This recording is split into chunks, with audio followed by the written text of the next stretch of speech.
Hello everyone, Thomas Ronhaar and welcome back to another video on this channel, and today we are here for round 3 of the PSGL Season 32 Championship. We're here at USA, having done many league races already. Here are the standings: Mario Borman winning 2 races out of 2, leading the championship by 12 points. We are currently P3 with Wilson and Tom, uh, looking at the top 5. Jan Otmer down in P9, but he's going to be looking to get a really good result this race, so be aware of that. And yeah, we're here today at USA for the 15th time in a row. We've done way too many league races around here. I think we've done esports, WR twice around there, and now PSGL, and actually PSGL in the off season before esports started. So this is like the 5th or 6th time we're here today. So no excuses for not having done any practice. Just need to fully send it today. I think let's just throw it mostly. The aim today is to once again get through to Q2 and to Q3 with one set of tires, and save ourselves sauce for the race. Well, I shall see in the actual race. There is going to be rain involved, quite a long time, and there will also be some lobby issues later on. So we have to be aware of that. At the moment, obviously, I didn't know at the time there was gonna, be something happening, but you will see what will be the case with that. Anyway, moving on for our first Q1 lap. The aim is to do a 0.0 or 0.1. That should safely get us through into the next round qualifying. So, starting a lap, want to be wide as possible on the exit out of turn 1, and then down towards turn 1, braking just after the black box on the right, hitting the tier 1 apex quite nicely and getting the power nicely as well. Using the curve on the right to minimize the distance and keep the speed up as much as possible. And through all of our commitments, trying to cut as much as possible but stay within the white lines. Avoid that little curve on the right to avoid having issues with the unstable of the car. And then throw it in this next section of the track. Now coming in towards the hairpin, braking just after the 100-meter board, around 80 meters I would say. Making sure you hit the apex and use all of the road on the exit. Using 4th gear for the exit, which is quite crucial. Luke Smith goes fastest with a 32.25. Like I said, the 0.0 or 0.1 will be safe. So that lap time from Luke is probably going to be quite tricky to get through with, but I just saw on the top left that Resonate went faster with a 0.19. So that is looking a bit more safe, but still not 100% sure if that's going to be enough. Currently on for a low 32, so it's been an alright lap, just safe, not taking as many risks as I really want to. Going into the last corner of an ultimate corner, you absolutely missed the apex, but it's okay. And again, last corner, just not hitting the apex. But still, we got fastest with a 0.171. I thought that was going to be really good and confident enough to get through into next world qualifying. Jay Benham got second, now Barry got second. I believe they were like only a few thousand behind us. At the end, Patrick Clifford went fastest with a 0.157. Just waiting for the last 3 cars to cross the line. And it looks like it's going to be P2 for Q1, which is more than enough to get through. As safe. Jan Otmer just crossed the line to go to P11. So Q1, no real surprises at all. The main drivers are still in contention for having a shot in Q3. I think a few surprises actually went out, which was I think Ruben. I can't remember the other one though, but there was definitely a few surprises that were indeed out of Q1, which is very unfortunate for them. But we have to focus now on Q2. On the used tire run, we managed to do the penultimate in the last corner much better. We actually did 32.574, which at the time was enough to go fastest by over 0.2 of a second. So the fade was definitely there. And going on to my first run in Q2, this lap was absolutely insane. You're about to see what kind of lap time we're going to be doing at the end of this lap. So coming into the one once again, braking very late, and we absolutely nailed it. The traction we got was absolutely insane. I believe our sector one split was a 1-9. I'm not too sure about it though. I might be wrong, but definitely a really good first sector. As we do a 9-7 first in Q2, which is very nice. But look at that, we just absolutely we're 2 turns up right now on our use run. As both McLaren drivers go into the .9s, eventually Barry just edging out Wilson use. So the McLarens have done a really good job. At this moment in time, we're 3 turns up on our own time, which is a 32.5. So the aim is for now to do a 32T, but we're looking to obviously try and find even more time in this last part of sector 3. 4 turns up on our lap so far, and we're looking obviously to try and gain as much time as possible.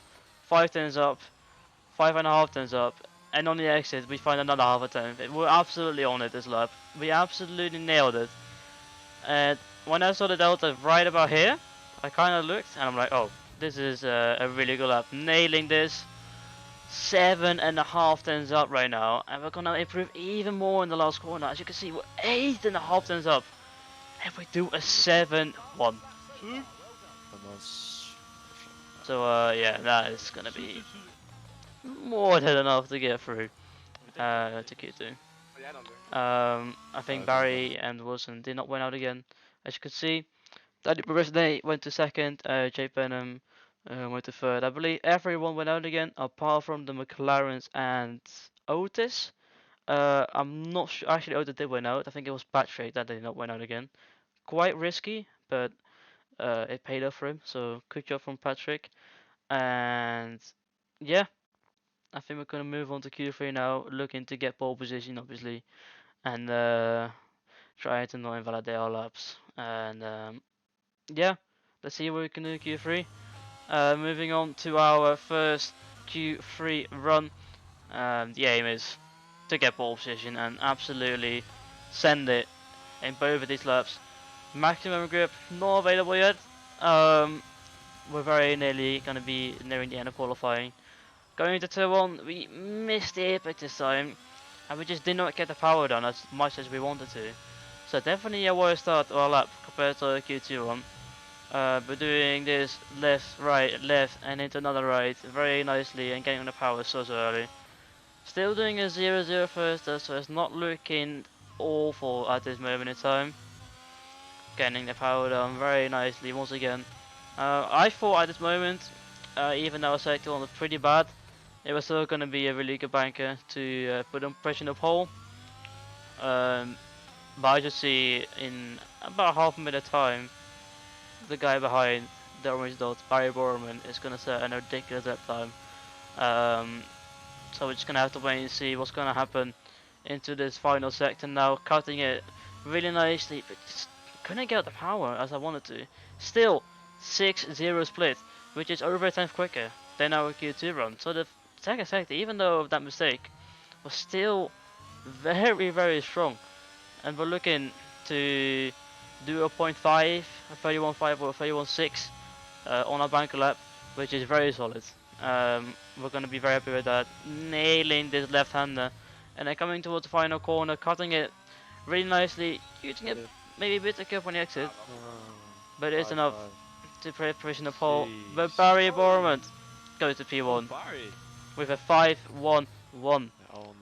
And I can confirm, all the time was gained in the first sector. Those 400 we lost, that was because of sector 1. So we know the time is there, and we're gonna absolutely send it in this final run.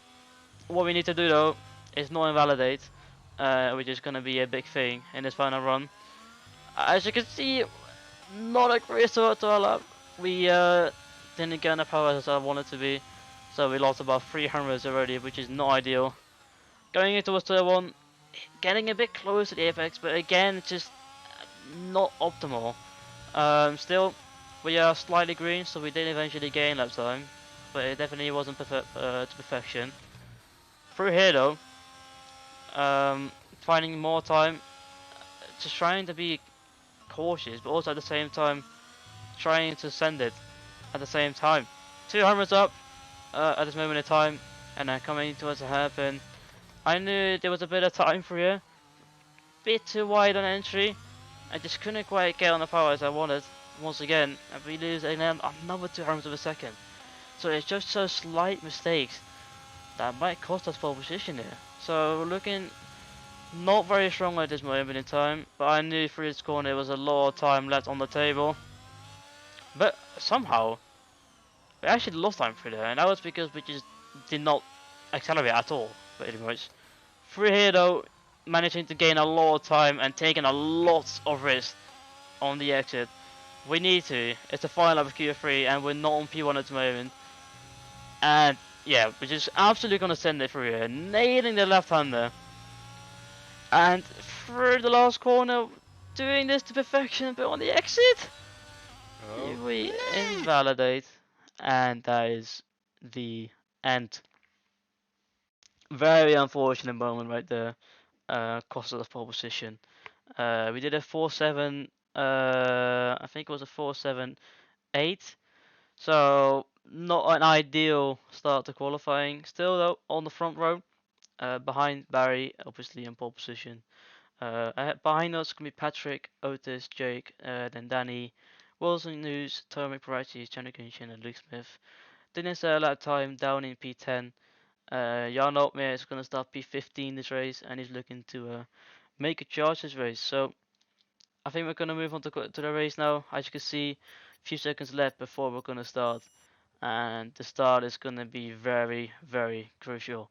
So 5 red lights are going to come on in just a few seconds, and it's going to be away we go for our I don't know what just happened. The screen just froze, but it's all good. Trying to go on the inside, but Barry, very smart, cut us off, and we couldn't quite manage to pass him. On the inside though, Patrick Sipos had a really good start. Actually, yeah, we nearly been to the wall, so we decided to back out and take B3 for now. Before this race, I did not do any work practice, neither Inters. So this first lap, I was absolutely lost. What line to take, how to be aggressive. I think Barry did manage to put some sort of work practice in. If it was either time trial or just in general just driving, he definitely did some. Definitely having the advantage above us. But our straight line speed is very, very strong. As you can see, we're gaining so much on Patrick, and it's a good thing to be fast on the straight in race. But in the inters, you can't really overtake. You have to make the difference with the corners, and that's exactly what we're not able to do at this moment in time. We're just not fast on the exit, just struggling for the rear end. And I think Barry and Patrick definitely went higher wings than us. I think pretty much everyone else around us went higher wings, apart from maybe a few people. But they are, I think, the crucial people that are on lower wings are. I think I was at the top 10, so it doesn't really matter at this moment in time. And once again, first lap, I'm absolutely lost what line to take, having to take a few steps on the steering wheel. And yeah, first lap, absolutely horrific. Didn't manage to get a hold my P2 first of all, but also second of all, just not knowing where to go on the track at this moment in time. But throughout the race, we're going to be trying to find more confidence and looking to try and close the gaps to Barry and Patrick ahead. At this moment also in time, Otis Lawrence only 3 tenths behind us, so his phase is clearly very strong in the work conditions around here. Obviously, it's one of his first few races, so also he did probably a lot of practice to nail these conditions. Shit in the rain. Shouldn't even complain about the serve. I think also one mistake I actually did with the serve is I went way too low on the pressures, which is good for the dries, but not for inters or wets. for the intercollisions and the wheel collisions, you want to be running higher pressures than normal. And we took a gamble, and at this moment in time, it's looking like it's gonna pay off. Unfortunately today. Um, Meanwhile, also Jan Opmeer is making a huge stride behind us. I think it's already up to I think it's P10 or P11 from P15. So he's looking to make a huge charge through the field. Um, and I can tell you now that he's gonna be ridiculously fast behind us. So we need to watch out for Jan Opmeer at the end of the race. For now though, we need to focus on our race and try and stay with Patrick and Barry if possible. Um, the second lap has been a bit better. As you can see, not taking many steps on the steering wheel right now. Only a tenth and a half behind the faster lap Barry. Doesn't have particularly great errors. But moving on to about a 4 lap ahead. As you can see, Barry is going very slowly, but he actually disconnects. Oh no, no way. Nah. Did he disconnect? Fuck off, man. That's no. What a shit game this is, man. Well, Looking forward to a fucking brilliant fight and. Oh.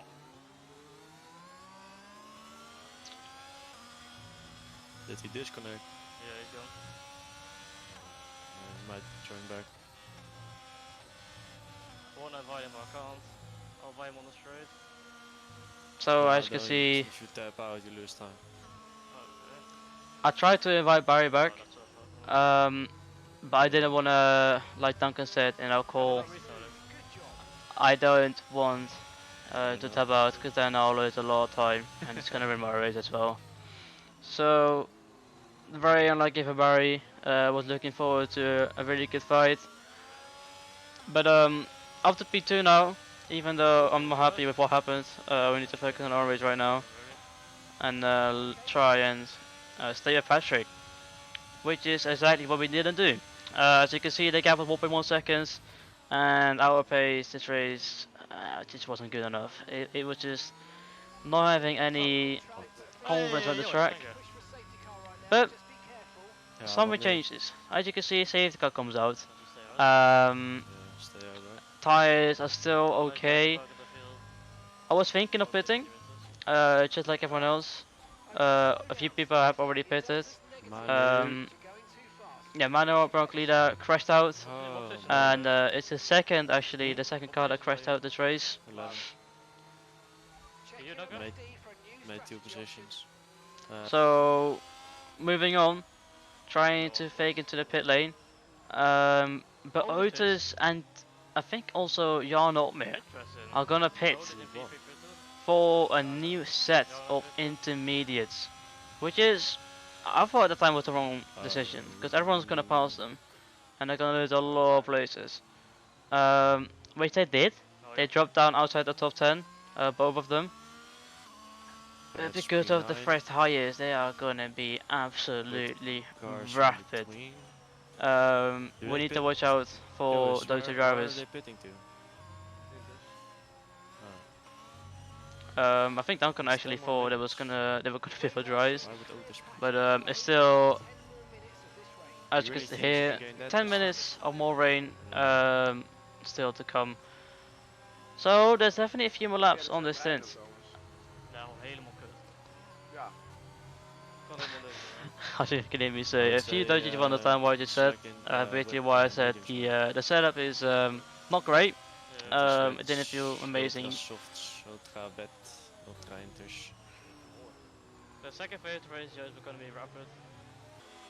So struggling, that's a word for this race, but we're really struggling with pace.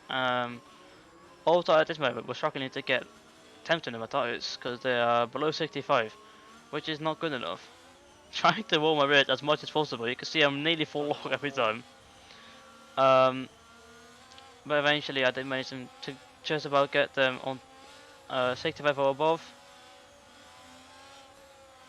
And I believe Patrick is gonna go just after, or just before actually, just before the last corner. As you can see right here, he is decided to take off and it's gonna remain in the lead of this race. I decided maybe I could send it. I was too hard behind to make a move on Patrick.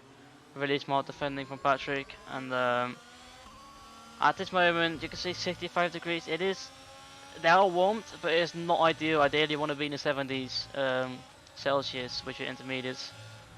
Also, in the meantime, you can see on the minimap a Mercedes and a Red Bull charging their way through the field, and they are ridiculously fast on those new inters. I didn't know at the time how quick they were catching us, but definitely at the end, looking at the replays and the onboard right now, my actual POV, it was going to be extremely hard to even stay ahead of all the guys behind or fresh intermediates. Also, as you can see right here, I decided to go to the right a bit and try and put him offline. But we're using all of our battery here, and we're actually gonna have a chance to get the lead. Round the other side we go, but Patrick just falls off the road, leaving each other room, and fair racing from Patrick and ourselves. Once again, Patrick very smartly decides to take his race line. He's allowed to push me wide because it's his corner, so we have to take the road offline. But that's all fine. Didn't get warning, and we're still P2, so that's all fair and square. And I knew if I could just keep doing this because we're so fast on the straight, just use up all of our battery and try and have a go at him. But unfortunately, the straight line speed didn't help too much because just the downforce we had on the car, which is way too low, and I'm just waiting for my moment in the dries to attack. But once again, it's not looking too amazing right now because of our tires. What we do have as an advantage though is, and I think everyone else had advantage, is new softs. Obviously because of the restart we had. Yeah, the restart lobby made us have 5 new sets of softs. If you did select the softer compound at least. Or actually 4 sets of softs. But still, we're only gonna need 1 at the end of the race, if it's even gonna dry up. As you can see, moving on to lap 19, and on the top left you can see Jarno Meer has climbed his way up to P5 right now, and his pace on the new inters is kind of ridiculous. And we're looking to try and stay ahead if possible, but because of the new inters, and now our tires are absolutely shot at this moment. They are around about 55 to 60%, I believe. It's just gonna be way too hard to keep in mind. As you can see, Jarlomir goes fastest by 1.1 seconds. And because I get 1.4 seconds, he's gonna catch us next lap already. And it's gonna be really tough to keep this guy behind us. So we need to throw our best on this race right now. Also in the meantime, the track is drying, so the tires will get quicker. But because Jano tires are newer, they are gonna go even quicker than ours if it's gonna go to the dry period. As you can see, 910s, 810s, each is eating the gap towards us, and he probably knew at this moment in time that he's gonna overtake me no matter what happens. I do also believe that Jano was running way higher wings than us. I just see we're not using right now, and he's losing a lot of time on the straight. So I think he went for a gamble and used a lot of wings in this race. But moving on, 1 lap, and you could just see the grip difference, the speed difference is just insane. I think at this moment Jarno is using battery and we are not, and he's barely gaining, so it just goes to show how quick we were on the straights compared to him. But you can see in this section coming up that he just takes off, and we have nothing to do to just stay behind and just watch him catching up Patrick Sipos. And yeah, it just wasn't working out today. Pressures were too low, wings were too low, the strategy wasn't perfect. I shall see in a second if we actually do nail one part of the strategy, which is gonna be in one lap, right about here. We are gonna pit for new source because you just heard my engineer say pit for softs, and we decide to box. But as you can see, my MFD, you can just about see, is stuck. And Oh, God. accidentally, I tried to press a button, I'm fucking stuck in MFD. and we actually pressed the pit limit button by accident. And that cost us pretty much a full second. So that is kind of maybe I winner's can't change race. shit. I can't change Even though you can see on the exit, the grip isn't too bad on the softs. Even though we are gonna go extremely wide here, the tires are still quite cold, but it looks like it's okay, but it's also not looking ideal at this moment. Force feedback also in these conditions are very low, so you can't really feel at this moment in time how the car feels on track. We are gaining though, wheels and use, and it just goes to show that we do have the pace in the dry conditions. Having gained 3 tenths already on wheels use in just the first sector alone, and we definitely made the right call to pit earlier. You're about to see when we're gonna pit how important it was to pit very early compared to the guys ahead. Patrick Sheeples and Jan Oldmere were 2 and a bit seconds ahead when we entered the pits, and we're gonna just um, put 1 second off the time of Patrick Sheeples and Jan Oldmere of our delta, because obviously the mistake we had um, was out of our control. As Jan Oldmere at the fastest lap in the pit lane, something you won't see a lot, but because of the pit lane, the pit entrance is actually faster. Riberbrinho 41.3, he decided to stay out until the end of the race. Also, you can see Barry Bourne went ahead of us, but he's a Yao mode. We do 2 purple sectors, and as you can see, they are ahead of us, but the gap is a lot less. If we didn't lose that 1 second gap, we would have been right with Patrick, and that would have been enough to stay in the DRS. As you can see though, we are staying in this lap, and the gap is actually enough to stay within the distance of Patrick, but because of our warnings we've had this race, I'm on 2 warnings at the moment, I just didn't want to get a 3rd warning, which you're about to find out did not work out properly. Managing to stay within the DRS of Patrick though, and you can just see, look at the delta between us and Yano. The gap was 1.9 at the beginning of the straight. We've gained 3 tenths, we've gained 4 tenths, we've gained 5 tenths, and we just kept on gaining. But moving on, you can see Harvey Cowan is ahead of us, and we had to get out of the way, but we accidentally cut the corner. We made contact, and now we've lost the DRS. Of course it's Harvey, man. And that is winner race. And that's probably going to be the end of our charge for P1. I haven't won a single race yet in this championship, which is very unfortunate. Looking to bounce back in Jeddah. But it's not over yet, obviously. But skipping on to the end of the race, nothing really happened in our race. It was just controlling the pace, trying to get P3 still because of the gaps behind. Danny Beresne is 2.7 seconds behind right now. He's probably gonna get me on the line. But Jake Venom, you can see the gap is 2.9. We get so much wheel spin, and our tires are just absolutely short once again. But you didn't have the pace today, and missing the apex, going wide, doing it on purpose. But still, it wasn't gonna be enough to keep P3. We dropped to P4 and then P5, and instantly after that, I decided to alter for the game, and had enough of this race. Ending up P5, Jarl wins it. Patrick, Danny Bresnay P3, JP4, Styles P5. Otis on his debut in PSGL, I believe in P6. Then Luke Smith P7, Tommy P8, Walton P9, and Duncan Hoffland running at the top 10. So I hope you enjoyed.